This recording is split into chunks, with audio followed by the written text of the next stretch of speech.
Hello, ladies and gentlemen. It's Thomas Ruse-Bezar flexing my muscles here with the Poet Warriors. Welcome.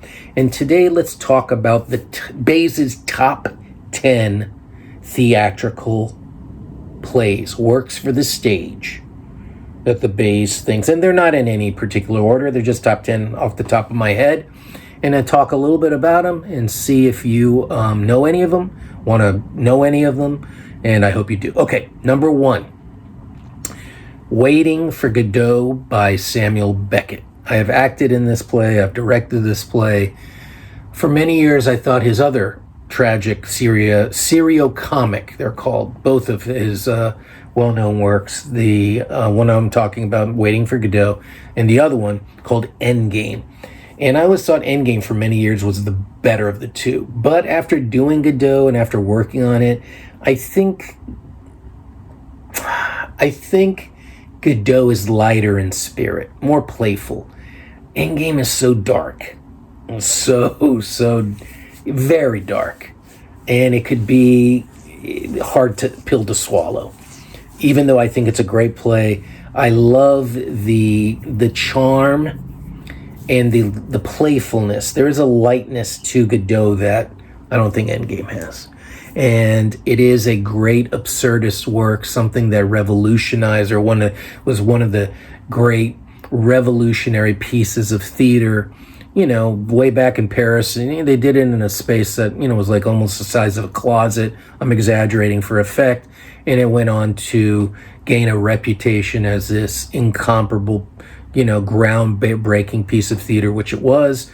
Waiting for Godot, Samuel Beckett. There's 4 main characters. There's a small child in there as well, like a role for a small child, very minor role.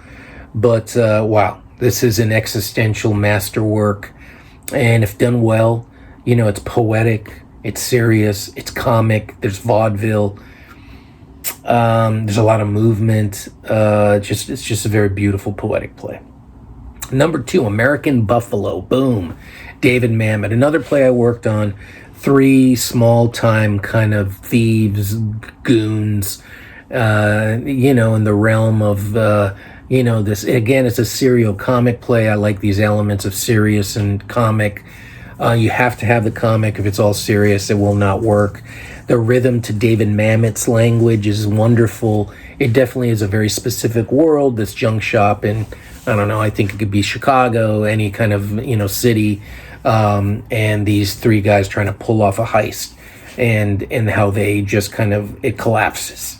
It is a terrific play. Pacino's done it. Robert Duvall's done it. Lawrence Fishburne recently. Great stuff. American Buffalo. Number 3, boom, Macbeth, Shakespeare. It's the shortest of all Shakespeare's plays. It is a brutal, bloody, dramatic. I think that supernatural element of the witches and that whole world of Scotland and the dark and the fog and all this, the murder, the assassination, the sexy wife and the young, the Thane Macbeth who wants, glory, and they team. Oh my God. It really is a fantastic, I think, because of the supernatural quality and how it's not one of Shakespeare's long 4-hour works. It's, condensed. It is a truly magnificent, dramatic, very serious. I mean, if you could find elements of comic with there's not the grave digger, the porter. After the assassination, there's that monologue that is so necessary to kind of break up all the high tension drama. And then of course the witches. You could have some fun with the witches. Number 4, boom, another Shakespeare, King Lear. This is a majestic play. It's daunting. Of course, you see, if you want to see a very cool King Lear, Akira Kurosawa did a great Japanese director, did a version of it. I think it's called Ran. Am I correct in saying that? I might be wrong. I think it's Ran, R-A-N. And it's fantastic. It's a fantastic adaptation of King Lear put on film. But in terms of anything, if it's film version, stage version, King Lear, just the language, the characters. It's a feast of language and beauty. This is where I think Shakespeare was at the height of his powers and the height of the sense of capturing the drama of something. This man and, the will and divvying up his kingdom to his children and you have these fools and bastards. It's just like, it is truly a miraculous piece. I think it's long, too long. I always think it could, you could use some cutting, but wow, a pretty fantastic piece of theater. Number 5, boom, States of Shock by Sam Shepard. I love Shepard. Buried Child, Lie of the Mind, Cowboy Mouth. Yeah, I could go on and on. This one is a one act, probably 60 minutes in length. Very absurdist, takes place in a diner in the middle of nowhere, 5 characters. Very absurdist. It's under the radar, but ladies and gentlemen, I think it's one of the great plays, one of the great undiscovered plays that I was lucky to direct. I loved it. It is just truly fantastic. It is serial comic. I think the best stuff is, but elements of that. His language, the characters are colorful, zany, crazy. Oh my God, the lead character of the Colonel. Oh, it's an actor's dream. It's an actor's dream. States of Shock, Sam Shepard. Number 6, boom, The Caretaker. Harold Pinter. I love Pinter. Pinter, highly influential, kind of came on the tail end of Beckett. Kind of, then you got Mamet, Pinter, almost like Pinter's the British Mamet in some ways. Very, very, he's been Betrayal, The Caretaker, Homecoming, which is an amazing piece. Heck, Homecoming and Caretaker, I went with Caretaker because it's 3 characters, and there was this 2 brothers, and they let this homeless man into their home, and you see the Pinter power struggle at play. Again, another serial comic play. The role of, I can't remember the character's name, but the homeless, played by Donald Pleasance way back in the day, great actor. Is truly, with Pinter, there's always this underlying sense of menace, right? And it definitely had this play and the power dynamics between the 2 brothers, this homeless man they let into their world. It really is a terrific play. Number 7, St. Joan by George Bernard Shaw. Bernard Shaw was never on my radar until I read this play. What a terrific piece. I mean, great writing. Tons of amazing, like if you want monologue material, ladies and gentlemen, male, female, check out St. Joan. Chock full of it. Very long play, very great historical drama. Bernard Shaw is an amazing, I love his dialogue. I love the rhythm of his dialogue. He captures a sense of the world. He has confidence. Nobel Prize winning, writer. He wrote so many, Pygmalion, Arms and the Man, you name it, Heartbreak House. I could go on and on. Caesar and Cleopatra. This one, though, is wow. What a great piece. A lot of characters. If I were to do it, it would be cool if I could, kind of shrink it down, cut it, and so it's not like 3 hours, 3.5 hour play. Of course, dealing with historical Joan of Arc figure. You have inherent drama in that, but it's how he manipulates this very kind of, patrician, male-dominated world, and this female who comes in as a, life force, and the kind of the battle that ensues, and he captures that beautifully in this play. Number 8, boom, The Seagull by Anton Chekhov. Now, like anything, you have various translators finding the best translation of this. It's it's personal preference. Written in Russian, of course, translated by so many people. I know there's Tom Stoppard, a great British playwright, has done a version that they did in Central Park or something like that. I don't have a favorite translation that I can name offhand, but it's important to find one or something that you respond to.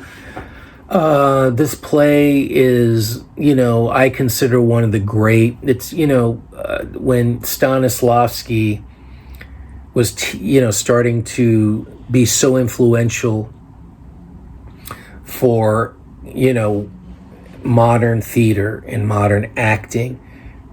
Chekhov was a playwright that, he collaborated with, his work. And Chekhov, sadly, a lot of times his work is kind of gravitates, when you see it, towards somber, serious. And there is comic. You have to find the comic. The kind of laugh at yourself characters almost like stumbling upon themselves and the messiness of things. And I don't see that a lot of times. You forget about, there is tragedy, but you got to find also, so it is a serial comic play, but most productions I see are so serious. It's beautifully poetic play. It is funny. You got to find the humor in it. And the serious quality is there. It's just there. You cannot not, it's right in front of you. But as a piece that has all these elements, all these tragic, wonderful people, servants and aspiring artists and failing actress, and oh my God, it's all over the place, but it's so beautifully written. Oh, it's so true. That's again the thing. It's so true to life, and I think that's why it's a classic. Number 9, The Zoo Story. Lovely little one-act play. Edward Albee, one of his first, great American playwright. He did Delicate Balance, Who's Afraid of Virginia Woolf, something about the goat and the baby. I don't know, he did one of his latest plays. This one is terrific. Two character, written for males. It could be females. It could be whatever. I mean, an amazing, funny. Again, I love theater that captures serious and funny, and if done well, you put them together and you have something that is so combustible, so wonderful. Zoo Story is such a fun play. It's challenging as heck. It's minimal as heck. Park bench, lamppost if you want. If not, 2 actors, have at it. And it truly is a terrific piece of theater. It's a gem. It's one of those gems. And number 10, don't accuse me of being a homer. Boom. Momo and Toto. Together, Forever, in Perpetuity, by yours truly, Thomas Ruse-Bezar. All these things that I mentioned, Momo and Toto, has been influenced by. It's a work that is very, very influenced by the world of Beckett, Pinter, Mamet, Shepard. It's vaudeville, it's circus, there's no fourth wall. It's all the audience and the actors are entwined. It's philosophical, it's serious, it's goofy. There is a nun played by a male actor that I envisioned, that we did actually, and it was one of the I love these elements, the highly physical, highly unpredictable, very minimal, slide projection, a video, involving the audience, literally having interaction with the audience. And for me, being able to write that and actually direct it and perform it and getting actors who I really loved and respected, and we did it. It was truly it was a remarkable. So all these other plays I took, of course I'm inspired. I didn't steal, but you take bits and pieces of, and you process it into your own work. And I did that with Momo and Toto. And that's one of my top 10 because I loved it so much. It really reminded me of why I love a live performance, of what is possible with live performance. Breaking away from convention and this kind of realist, naturalist stuff that I'm not really into that much. Even heck, when you think about stuff like American Buffalo, Caretaker, it is rooted in that kind of, there is that realist sense, but in theater, there's always the imaginative. There is that sense of make-believe and artifice, right? We're making things up, we're inventing. And that is so crucial. And I think these plays that I mentioned are the hallmark of inventiveness, of theatricality, of artifice, right? Of make believe, but make believe that is that gives us the ability to be transformed, right? To change perception, and that's why I think these plays are a cut above. And I hope you enjoyed the list. Peace. Mmm. Tasty.